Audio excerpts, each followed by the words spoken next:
Pernah nggak sih Anda lihat meja kerja atau bahkan desktop komputer dan rasanya kayak, wah, berantakan banget? Saya yakin kita semua pernah ngalamin itu. Mencari cara biar semuanya rapi itu kayak perjuangan abadi ya kan? Nah, hari ini kita bakal telusuri evolusi keren dari alat-alat yang kita pakai buat melawan kekacauan itu. Entah itu tumpukan kertas yang udah setinggi gunung, atau folder digital yang bikin pusing kayak labirin, masalahnya ya itu-itu aja. Gimana caranya kita bisa bikin semua ini jadi rapih? Kuncinya sebetulnya adalah ngerti cara menatanya. Dan untuk itu, kita harus mulai dari konsep paling dasarnya dulu. Oke, jadi kita bedah dulu kerangka utamanya. Ada yang namanya sarana dan prasarana. Gini deh bayanginnya. Sarana itu pulpen di tangan Anda, alat yang Anda pakai. Kalau prasarana itu mejanya, tempat Anda nulis. Jadi yang satu itu alatnya, yang satu lagi itu ruang atau infrastrukturnya. Simpel kan? Nah, konsep sederhana inilah yang jadi fondasi semua sistem organisasi. Yuk kita mulai perjalanan kita dari dunia fisik dulu, jauh sebelum ada yang namanya folder digital ya, adanya kertas. Dan tantangan pertamanya jelas, gimana caranya menaklukkan tumpukan kertas yang kayaknya nambah terus setiap hari. Semuanya tuh berawal dari ide yang paling dasar, kumpulin barang-barang yang sejenis dalam satu wadah. Dan map kertas, ya inilah wujud paling simpel dari prinsip itu. Ini langkah pertama banget buat keluar dari kekacauan, cuma sekedar ngelompokin dokumen-dokumen yang nyambung satu sama lain. Dari yang tadinya cuma ngelompokin doang, sekarang kita naik level ke organisasi yang lebih terstruktur. Ordener atau binder, ini membawa kita selangkah lebih maju. Dengan ini, kita nggak cuma bisa nyimpan kertas barengan, tapi juga bisa nyusunnya secara berurutan. Jadinya, informasinya tuh jadi satu kesatuan yang rapi dan gampang dicari. Tapi kan, punya setumpuk map atau binder yang rapi, ya sama aja. Itu cuma jadi jenis kekacauan baru kan? Nah, ini memunculkan pertanyaan berikutnya. Terus, map-map dan binder ini mau ditaruh di mana? Gimana cara kita mengatur si alat pengatur ini?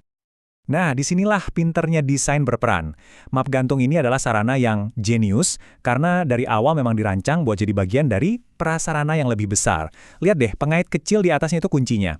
Map ini emang nggak didesain untuk ditumpuk, tapi untuk hidup di dalam sebuah sistem. Dan hubungannya, wah cocok banget. Map gantung itu dibuat untuk lemari arsip, dan lemari arsip ya dibuat untuk map gantung. Kayak dua sisi mata uang yang nggak bisa dipisahin. Sistem inilah yang akhirnya jadi sistem pengarsipan andalan di kantor-kantor selama puluhan tahun. Tentu aja, ada banyak banget alat-alat fisik lainnya. Ada rak dokumen buat nyimpen ordener, ada baki di meja buat surat-surat yang lagi diproses. Ada juga stand file biar gampang diakses. Masing-masing punya fungsi spesifiknya sendiri, tapi tujuannya sama, bikin semuanya jadi teratur. Oke, sekarang siap-siap untuk lompatan besar dari dunia fisik ke dunia digital. Kita bakal lihat gimana revolusi digital mengambil semua ide-ide tadi dan memindahkannya begitu saja ke layar komputer kita. Para desainer antarmuka komputer zaman dulu tuh jenius banget lah. Mereka nggak bikin sesuatu yang bener-bener baru, malah mereka meniru apa yang udah kita kenal. Makanya kita punya folder digital karena otak kita udah ngerti banget cara kerja folder fisik. Inilah yang bikin perpindahan ke dunia digital jadi terasa mulus dan gampang banget. Nah, kalau folder digital itu ibarat mapnya, maka hard disk drive atau HDD internal itulah lemari arsip digital pertama kita. Itu adalah prasarana digital kita, satu tempat penyimpanan pusat yang nggak bergerak, yang isinya semua sarana atau file-file digital kita di dalam satu komputer. Tapi, nyimpen semuanya di satu tempat itu ada batasannya. Era berikutnya adalah tentang membebaskan data kita. Bikin data itu jadi portable, jadi bisa kita bawa kemana-mana. Ini perubahan besar loh. Tiba-tiba, Anda bisa bawa seluruh lemari arsip digital Anda di dalam tas. Harddisk eksternal benar-benar mengubah cara kita mikirin data. Dari yang tadinya cuma nempel di satu komputer, jadi aset yang bisa kita bawa jalan-jalan. Terus makin ke sini, semuanya jadi makin kecil dan makin praktis. Muncullah flash disk dengan colokan USB-nya yang bisa dipakai di mana-mana, bikin transfer file jadi gampang banget. Fokusnya bukan lagi bawa seluruh arsip, tapi lebih ke mindahin file-file penting dengan cepat. Dan evolusinya berlanjut sampai ke tingkat yang paling kecil. Kartu memori jadi sarana penyimpanan yang super mungil tapi super penting buat gadget yang kita bawa sehari-hari, kayak kamera dan ponsel. Berkat kartu memori, kita bisa merekam dan menyimpan momen dimanapun kita berada. Nah, tapi kartu memori itu nggak cuma satu jenis ya, ada macam-macam, dan masing-masing itu dibuat untuk kebutuhan yang beda-beda. Kartu SD jadi yang paling umum buat kamera dan ponsel kita. Tapi kalau fotografer profesional, mereka biasanya pakai kartu CF yang super cepat buat motret gambar-gambar resolusi tinggi. Dan ini membawa kita ke tahap evolusi terakhir, dan mungkin yang paling mengubah segalanya. Era di mana alat penyimpanan fisik itu sendiri mulai menghilang dari pandangan kita.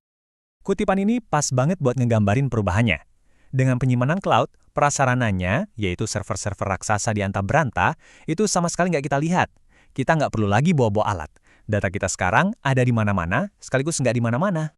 Layanan kayak Google Drive atau Dropbox itu adalah contoh nyatanya.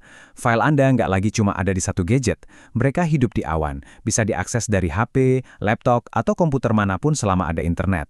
Ini benar-benar lemari arsip yang nggak ada batasnya. Jadi, coba kita rangkum perjalanannya.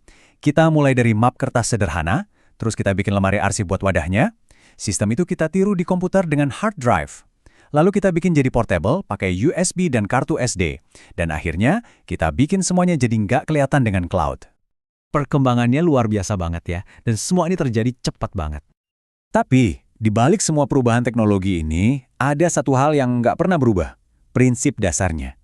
Mau Anda masukin kertas ke dalam map atau Anda drag and drop file ke folder di cloud, yang Anda lakukan itu sebenarnya sama persis, ngelompokin hal-hal yang mirip buat menciptakan keteraturan. Nah, ini membawa kita balik lagi ke konsep awal tadi, tapi dengan sentuhan modern. Kalau sekarang prasarana kita, tempat penyimpanannya, udah nggak kelihatan dan ada di mana-mana, kira-kira gimana sarana kita, cara kita berinteraksi sama informasi, bakal berubah. Mungkin ya, masa depan organisasi itu bukan lagi soal wadah, tapi soal gimana cara kita mencari, nandain, dan menghubungkan informasi itu sendiri. Menarik ya?